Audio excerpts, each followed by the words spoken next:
Parang escape room, may challenge. Game mo lang yan. Alam mo, dito lang ako yung natakaw tingin talaga. Sheer Kawago and Takayama.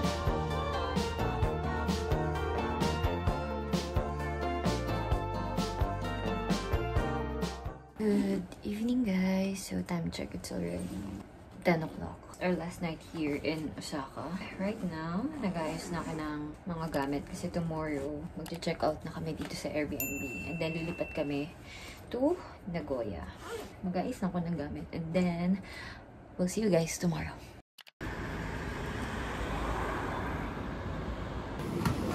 Total is 11,880 for 2-person Shinkansen. And make sure guys, meron daw kayong IC cards that you can use to get to Shin Osaka Station in advance. Then also, for non-reserved seats, ayan, may measurements review. Anytime. Oh. Got our Shinkansen ticket going to Nagoya. Total of 11,880. Meron palang vending machine. Hindi namin nakita. Tignan nyo na lang yung schedule ng train. Ganon.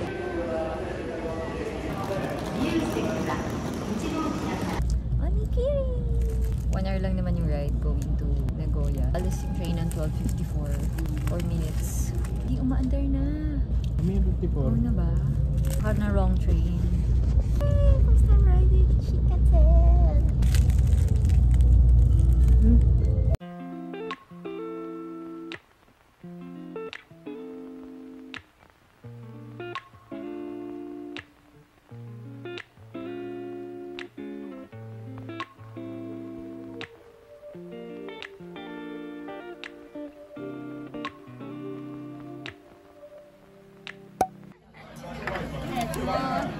I ordered single loin. And then, sa kanya yung Tonkatsu Taiwan beef spicy. Sama na siyang miso soup and cabbage. And pickles. But it's not cause everybody you meet is dangerous. But cause they'll break your heart. Finally here at Nagoya. Feel the vibe, the calmness, the peace. Ako lang yung maingay at saka yung luggage ko. Tahimik eh. Tahimik nung wala kami. Total opposite of Osaka na sobrang busy, ang daming tao, like everyone's walking fast. Dito parang medyo laid back siya. Right now, we're just looking for our Airbnb. Baba lang namin yung luggage namin and then we're gonna explore Nagoya. Pagka may mga luggage kayo na malalaki and syempre lalo sa mga girls na hindi sanay magbuhat ng luggage. Sa mga MRT or subway, customize nyo na lang yung search, yung Google search nyo ng directions kung saan yung merong parang wheelchair accessible or may mga escalator and elevator para at least hindi kayo nagbubuhat. Kasi dito sa Japan, yung mga train station mostly puro mga dihagdan. So girl, kung ayaw mo magbuhat, maglakad-lakad and hanapin nyo na lang yung mga elevator and escalator. Finally here! Oh, medyo modern aesthetic. Sabi auto door. Eh, paano ito buksan? Auto door daw eh. Okay lang. Sobrang lapit. At pag bubuksan.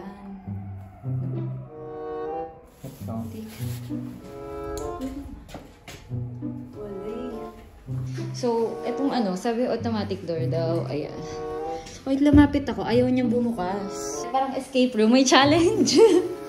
Press room number. Okay. Press button. Press button. Talk hands-free after respond. A few moments later. Yung susi. Isusi mo. Try natin. Yes. Vault. May ilaw. Oh, hey! Next challenge! Sige pala to. Escape room pala ito napuntaan namin. Parang may vault dun sa unahan. Parang second challenge kasi may unang challenge yung unang challenge yung ano, yung kukunin mo yung susi. Pangalawang challenge, yung papasok ka sa pinto. Hindi naman sinadjust mo yun kasi hindi ko naisip yun eh. Kasi ano mo bakit? Kasi di ba usually yung mga ganun dun, check mo baka may nasira dun sa wiring. Parang ganun. Akala ko may magsasalita dun sa walkie-talkie. Kaya nga eh. Sabi, yes, hello, what's your name? Ganon. Ang ganda. Let's do a quick room tour. May shoe rack or shoe cabinet. Andito yung laundry. Meron din mga towels provided. And then, here is the bathroom. They also have shampoo, conditioner, soap, body soap. Then on the other side is the toilet. Mini kitchen. Kompleto naman sila sa gamit. Oh, they also provided us some hand cream, soap, cup, and then face mask. Yung mga basic na kailangan natin sa room. Yung mga utensils na rin. So, in case na magluluto kayo. Here, they have a microwave, oven toaster, and this cute ref. This is the bedroom. Lagay natin yung picture natin dito. Tapos may aircon na rin and heating. Yan, may mga basic ano naman sila. Home essentials like vacuum, iron. Also, they have a balcony. Oh, with the view of the car park.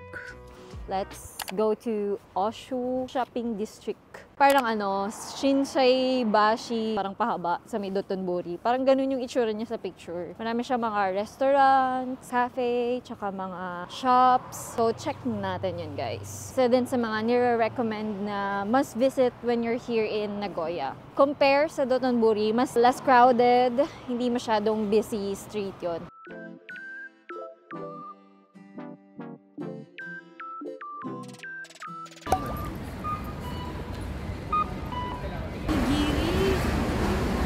Uy, kakaiba yung onigiri niya. 180, 220. Yung nabibili natin sa Lawson. 158, ito fresh.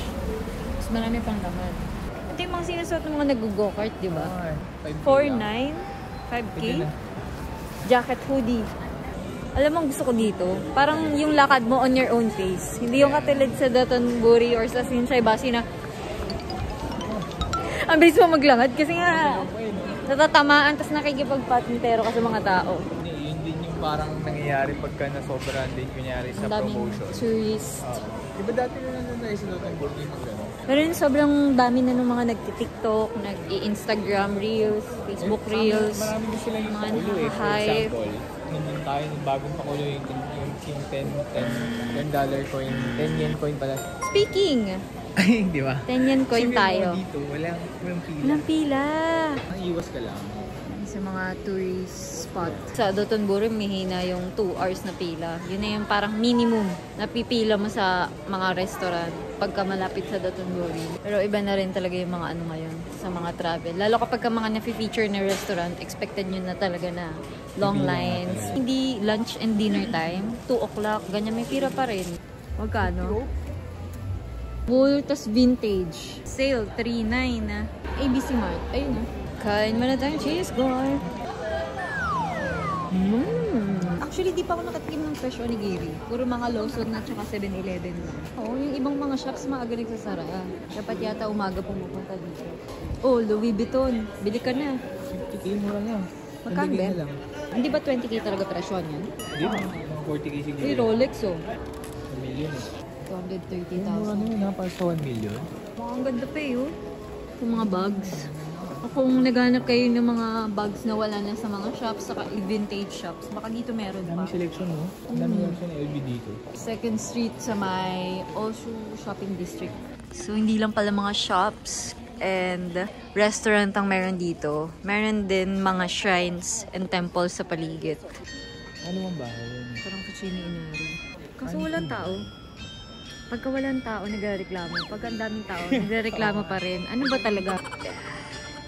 Ito yung mga parang old Buddhist temple. May bell na tumutunog. Ano kaya yun? Ah, may church! May church dun sa gilid.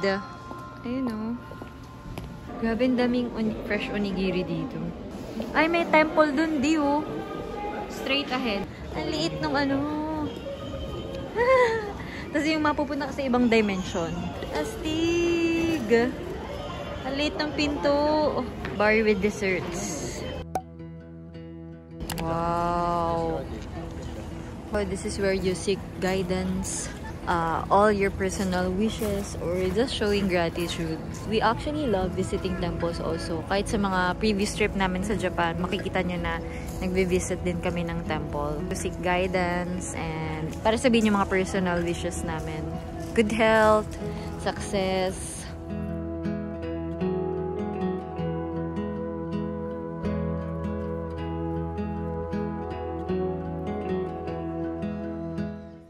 $180 per piece premium custard. Dun sa Dotonbori, 300 na. Tapos dito, di ka pa pipila. Wala namang difference. Pareho lang, oh. Meron pa sila nitong kakaiba na parang creme brulee something. Alam mo, dito lang ako yung natakaw tingin talaga. As in, sobrang mura ng pagkain. Tapos gusto ko pa lahat. Pero nagkamali kami na 2 nights lang kami dito.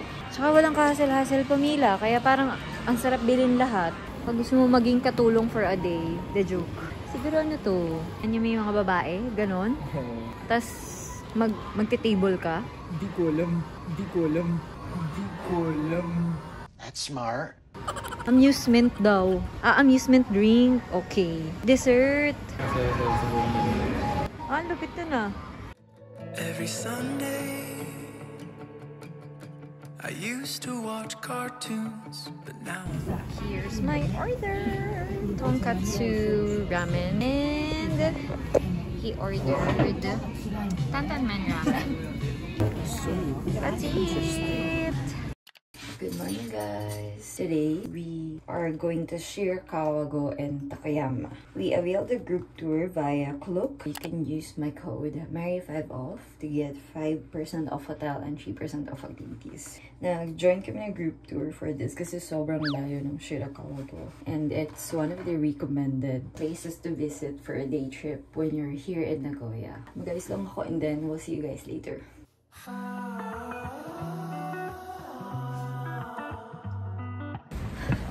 Lamig pala, it's a prank.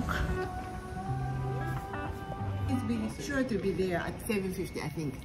We made it to our Mita Point. So it's located at 4th floor of Mitatsu Bus Center. Then, punta lang kayo straight dito sa may reception. So, tanong-tanong na lang kayo kung saan yung sa tour nyo. Kasi I think marami silang tour na ina-accommodate. Parang 3 groups yata eh. Tsaka iba-ibang language. Seat number natin. 9. Okay, so 7:50 pa daw yung last call, tas 8 AM ads na tayo. Hello guys, so finally leaving. Medyo gloomy yung weather guys, so not sure, baka umulan mamaya. Umuulan guys. So may chance na mamaya mag-yellow yan kung sobrang lamig or ulan lang talaga. Let's find out. Pero sobrang lamig. Nakaano na ako, naka-gloves. So, dapat yung mga jacket nyo, yung mga water repellent, scarf, bring yung mga heat tech, yung inner, that may suot-suot kayo. Ako actually, nagdobla na ako. Maganda yung snow, nakaka-K-drama feels. Nag-stop over lang kami dito para mag-CR. Tapos, dediretso na kami ng Takayama. So that's our first stop. And the next is yung Shir Kawago.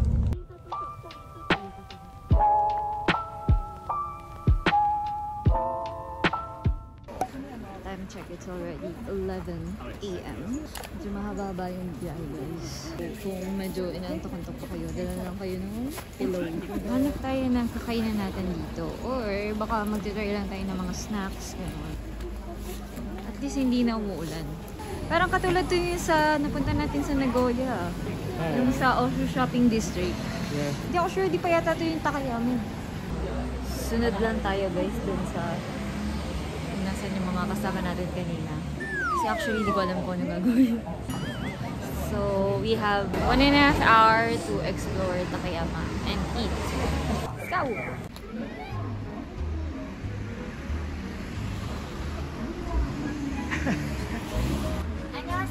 Ay! Ano pala? Korean! Mali! Ano pala to? Japanese pala. Let's go!